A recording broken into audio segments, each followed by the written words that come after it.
Welcome to the podcast series from the specialists at Penn Medicine. I'm Melanie Cole, and I hope you'll join us as we discuss the new guidelines for low-dose CT lung cancer screening by the U.S. Preventative Services Task Force, saved by the scan. Joining me today is Dr. Doré Girard. He's a thoracic surgeon at Penn Medicine. Dr. Girard, I'm so glad to have you join us today. So as we get into this screening, first tell us a little bit about what you're seeing as far as incidence and awareness of lung cancer. Are providers discussing smoking cessation with their patients? Tell us a little bit about what you're seeing now in the trends. Well, Melanie, first of all, thank you so much for having me on the podcast. And that's a great start to a very important topic and sort of general overview.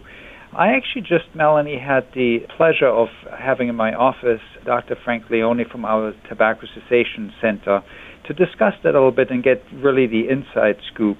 And, smoking cessation is certainly a big part of lung cancer screening. It's actually felt that smoking cessation in conjunction with lung cancer screening is sort of a teachable moment in a journey of a patient to really make it stick and make it successful.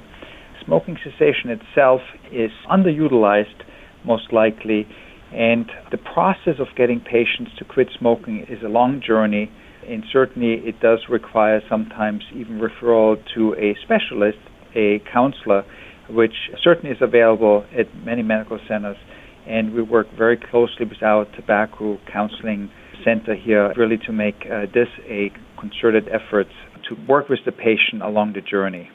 Well, I certainly have seen that as well. So, Dr. Girard, tell us a little bit about low-dose computed tomography and what's going on now. And there have been some updated guidelines. Tell us about those. So, I think historically I have to give you a very brief overview. Lung cancer is the most common cause of cancer death in the United States and worldwide, and we have not made much progress in the last 40 years. So, in the past, we certainly knew from the 1940s that tobacco use is associated with increased risk for lung cancer. But we never really were able to screen patients in a fashion that we can recommend with good evidence. And in the past, chest x-rays have been used but have not been really found to find lung cancer early enough, and it was sort of neglected again. The largest study was then started in 2004, the National Lung Screening Trial, which was very expensive, $250 million, more than 50,000 participants. We really have chosen a high-risk category of patients, those who were current or former smokers that quit less than 15 years ago, who smoked a pack a day for 30 years or a 30-pack year history. And it led to very important findings, including the fact that there's a relative reduction in lung cancer mortality of about 20%. Now, the other arm of the study was actually patients that were also at high risk but were followed with x-rays. In reality, though, until we had this study, really there was nothing. There was no screening, there was no x-ray. When patients became symptomatic, you would then work them up and get a CAT scan. So the benefits are probably much more than 20%. And it took a while to get this approved by the government, by all the insurers, by the United States Preventive Services Task Force, and eventually by the Center for Medicare and Medicaid Services. As we then continued to study the results of lung cancer screening, we felt that we're still missing out an important population that is certainly at high risk.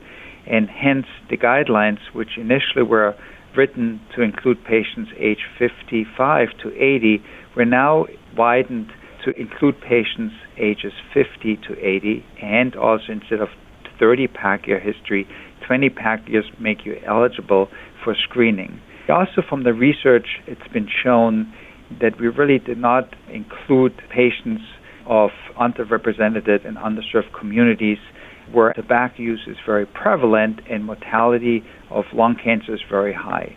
So by extending the guidelines to now ages 50 to 80 and lowering the pack years from 30 to 20, we think we have increased the population that can be screened and potentially be saved from lung cancer. It's so interesting. That was a very comprehensive answer, Dr. Girard. So tell us a little bit about what your outcomes have been. What has it been like when you see patients come through this process? Well, my very experience dates back to 2016 when I had my first patient that had a screening CAT scan. She was a 62-year-old woman who had 30 pack years, and she did undergo a lung cancer screening study, and we did find a very small cancer on the left side of her lung, the left upper lobe.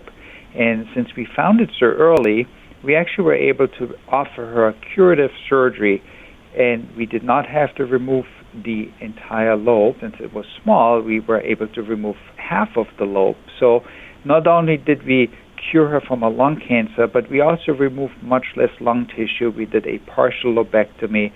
So we preserved her quality of life, her ability to pursue all her activities.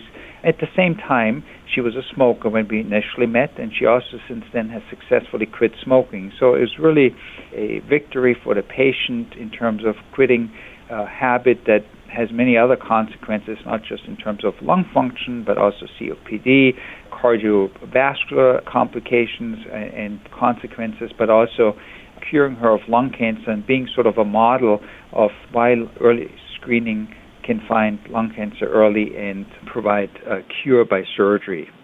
So, Dr. Girard, if only about 15% of eligible people have been screened, do you have any sense of why we haven't done better? And what would you like providers to know, some practice considerations as they discuss this with their patients?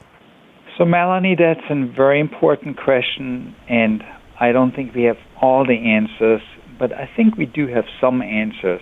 In all honesty, lung cancer, which is most commonly in 90% caused by tobacco use, there's probably some explicit bias towards smokers.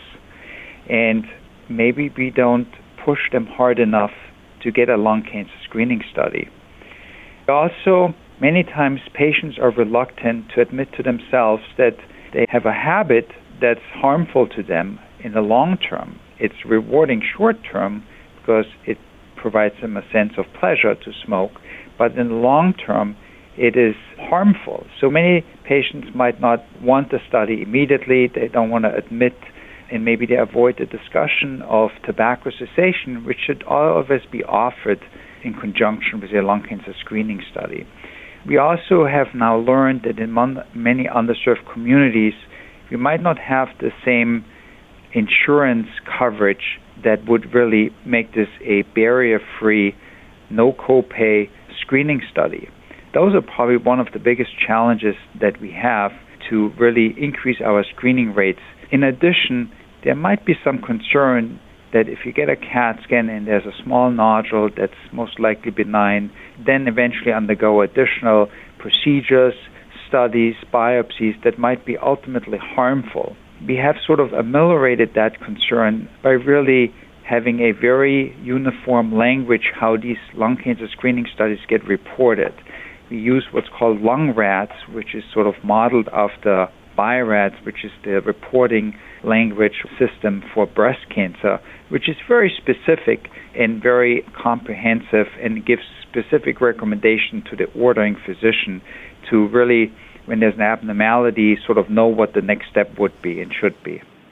Such a fascinating topic. Dr. Girard, as we get ready to wrap up here, tell us a little bit about what you're hoping to see in the future, a blueprint for future research, anything you would like other providers to know about low-dose CT lung cancer screening and what you're doing at Penn Medicine.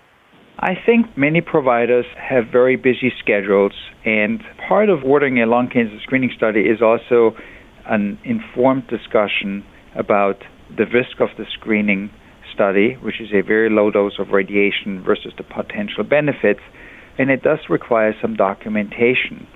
So we do have to simplify this process. Ideally, it should be incorporated into the medical records, and there should be a flag when a patient is eligible. I think that would be a big plus moving forward to really kind of flag all patients that fulfill the age criteria, again, age 50 to 80, and have had 20-pack year history of tobacco use and quit less than 15 years ago. I think that's been worked on. It's part of the medical records and the push to really uniformly have medical records available in the healthcare space. That's one of the initiatives.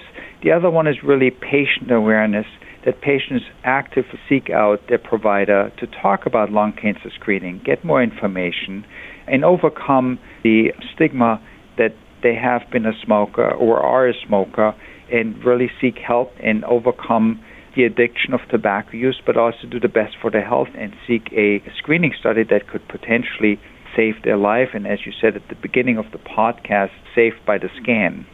Certainly great information. Dr. Girar, what a great guest you are. Thank you so much for joining us today and sharing your expertise with other providers to refer your patient to Dr. Girar at Penn Medicine.